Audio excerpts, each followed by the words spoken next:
Hello दोस्तों, नमस्कार। आप लोगों का एग्री स्टडी 92 में बहुत बहुत स्वागत है। आज हम एग्रीकल्चर से संबंधित 14 इंपॉर्टेंट क्वेश्चंस को डिस्कस करेंगे जो हमारी आने वाली एजीटी की परीक्षा के दृष्टिकोण से अत्यंत महत्वपूर्ण होंगे।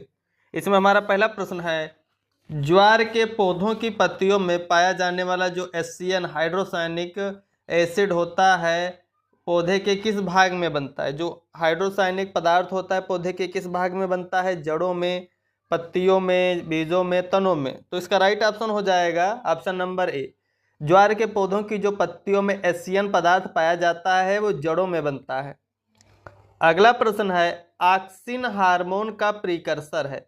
ऑक्सिन हार्मोन का प्रीकर्सर है, ऑप्शन नंबर थर्ड इसका सही हो जाएगा। ट्रिप्टोफैन जो है ऑक्सिन पदार्थ का प्रीकर्सर है। अगला प्रश्न है हमारा, अफीम के पौधे का वनस्पतिक नाम है। अफीम के पौधे का क्या वनस्पतिक नाम है? Option number A Papaver somniferum, B Papaver ऑक्सीफेरम, सी सीजियम एरोमेटिकम, फोर है सिनेमोमम जेलेनिकम। तो इसका राइट ऑप्शन हो जाएगा ऑप्शन नंबर ए। अफीम के पौधे का जो बोटिकल नेम होता है पेपेवर सोमनीफेरम होता है। अगला प्रश्न है, प्रथम खरपतवार नाशी के रूप में किसका प्रयोग किया गया? ऑप्शन नंबर 2,4,5-T, 2,4-D, बेसालिन, टोकी 25। तो इसका राइट ऑप्शन हो जाएगा ऑप्शन नंबर सेकेंड।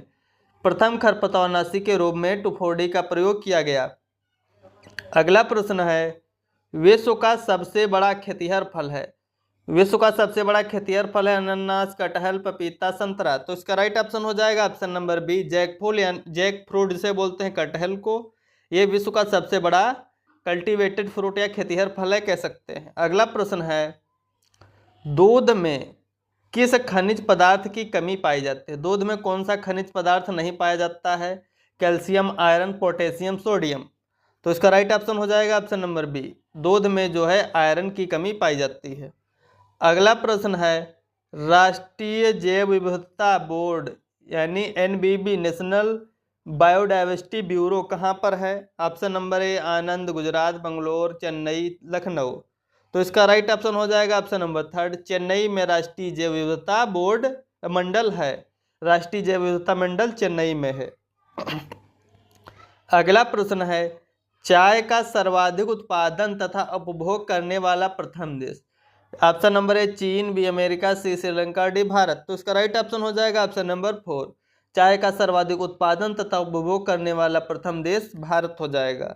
अगला प्रश्न है, संकर मक्का का प्रति हेक्टेयर बीज दर है। संकर मक्का की प्रति हेक्टेयर बीज दर क्या है? 10 से 15 kg, बी 20 से 25 kg, थर्ड है 25 से 30, फोर है 30 से 35 kg। तो इसका राइट ऑप्शन हो जाएगा ऑप्शन नंबर बी, संकर मक्का जिसे बोलते हैं जिया मेज की बीज दर है 20 से 25 kg प्रति हेक्टेयर।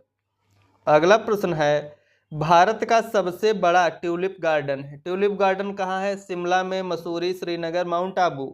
तो इसका राइट ऑप्शन हो जाएगा ऑप्शन नंबर थर्ड, श्रीनगर में भारत का सबसे बड़ा ट्यूलिप गार्डन स्थित है। अगला प्रश्न है, जैविक खेती के जनक हैं। जैविक खेती के जनक कौन है?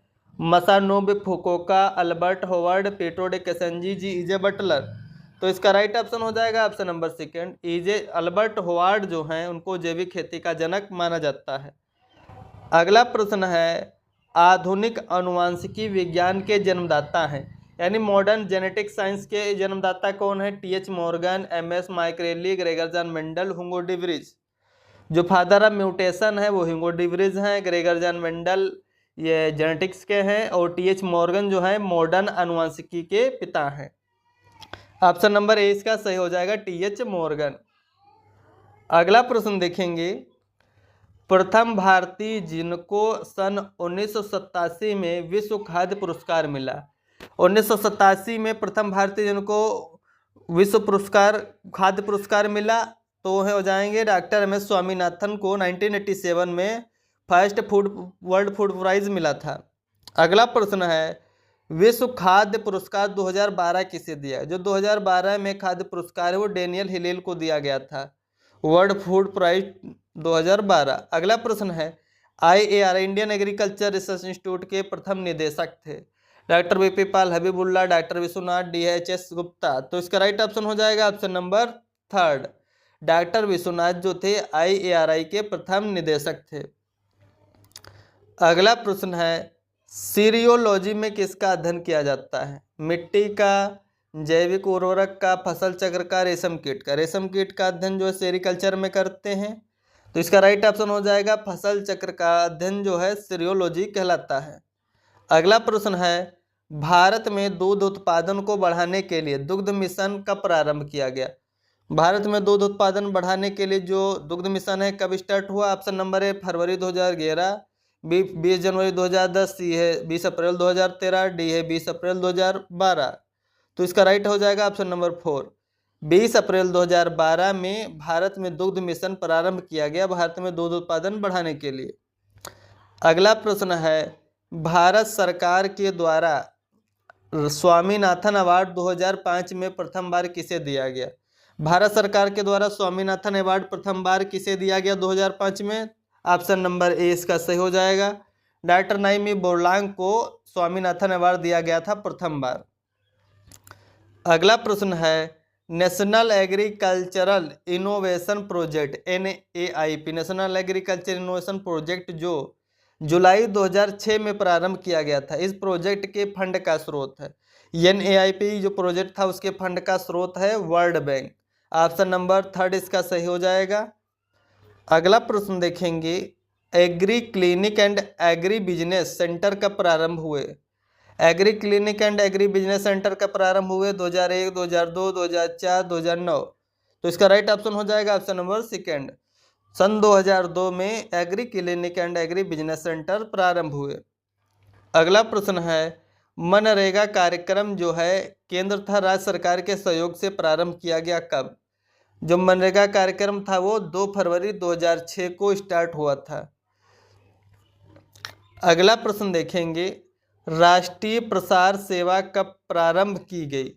जो है नेशनल एक्सटेंशन सर्विस कब स्टार्ट हुई? ऑप्शन नंबर ए 2 अक्टूबर 1980, बी 2 अक्टूबर 1953, थर्ड है 2 अक्टूबर 1952, 2 अक्टूबर 1974। तो इसका राइट ऑप्शन हो जाएगा 2 अक्टूबर 1953 में राष्ट्रीय प्रसार सेवा प्रारंभ हुई। अगला प्रश्न है, किसके मादा को नेनी या डो कहा जाता है? भेड़, बकरी, ऊंट, सुअर। तो इसका राइट ऑप्शन हो जाएगा बकरी के मादा को नेनी या डो बोलते हैं। अगला प्रश्न है, जूट का वनस्पतिक नाम है। जूट का वनस्पतिक नाम क्या है? मेडिकागो सटाइवा, सेकंड है क्रोटोलेरिया जेंसिया, थर्ड है कोरकोस स्पीसीज, डी है गोस्पियम स्पीसीज। तो इसका राइट ऑप्शन हो जाएगा ऑप्शन नंबर 3, जूट का वनस्पतिक नाम कोरकोरस स्पीसीज है। अगला प्रश्न है, पौधे फास्फोरस को किस रूप में लेते हैं? Option number H2PO4, HPO4, PO4। तो इसका राइट ऑप्शन हो जाएगा ऑप्शन नंबर 4, पौधे फास्फोरस को तीनों रूपों में लेते हैं, H2PO4, HPO4 और PO4 के रूप में। अगला प्रश्न है, पोटेशियम थायोसल्फेट में पोटास प्रतिशत है। पोटेशियम थायोसल्फेट में पोटास कितने % होता है? 48, 22, 25, 33। तो इसका राइट ऑप्शन हो जाएगा ऑप्शन नंबर 3, पोटेशियम थायोसल्फेट में 25% पोटास पाया जाता है। अगला प्रश्न है, बोरान की कमी से फूल गोभी में कौन सा रोग हो जाता है? पौधों में जो न्यूट्रिशन की कमी से होते हैं उन्हें डिसऑर्डर बोलते हैं। कौन से डिसऑर्डर हो जाते हैं? ब्राउनिंग, लाल सड़न, होलो हार्ट, प्रोसभी। तो इसका राइट ऑप्शन हो जाएगा 4, बोरान की कमी से ब्राउनिंग भी हो जाता है, होलो हार्ट और लाल सड़न रोग भी हो जाते हैं फूल गोभी में। अगला प्रश्न है, भारत निम्न में से किस उर्वरक का सबसे अधिक आयात करता है? Nitrogen, phosphorus, potash, gypsum. तो इसका राइट ऑप्शन हो जाएगा ऑप्शन नंबर 3, भारत जो है पोटास उर्वरक का सबसे अधिक आयात करता है जॉर्डन, ट्यूनीशिया, रसिया आदि देशों से। अगला प्रश्न है, राष्ट्रीय पशु आनुवांशिकी संस्थान bureau NBAGR, national bureau of animal genetic resource स्थित है करनाल में, लखनऊ में, हैदराबाद, बेंगलोर। तो इसका राइट ऑप्शन हो जाएगा ऑप्शन नंबर 1, करनाल में NBAGR यानी राष्ट्रीय पशु आनुवंशिकी संस्थान ब्यूरो स्थित है। अगला प्रश्न है, राष्ट्रीय कृषि वानिकी अनुसंधान केंद्र स्थित है। राष्ट्रीय कृषि वानिकी अनुसंधान केंद्र स्थित है झांसी, देहरादून, लखनऊ, जबलपुर। तो इसका राइट ऑप्शन हो जाएगा option number 2, option number 1, Jhansi में जो है राष्ट्रीय कृषि वानिकी अनुसंधान केंद्र स्थित है, झांसी इसका राइट ऑप्शन हो जाएगा। अगला प्रश्न है, औषधीय एवं सुगंधीय पादप अनुसंधान निदेशालय है कहाँ? वो आनंद गुजरात में है। DMAPR औषधीय एवं सुगंधी पादप अनुसंधान निदेशालय आनंद गुजरात में है। Thanks for watching. Please like and subscribe my channel.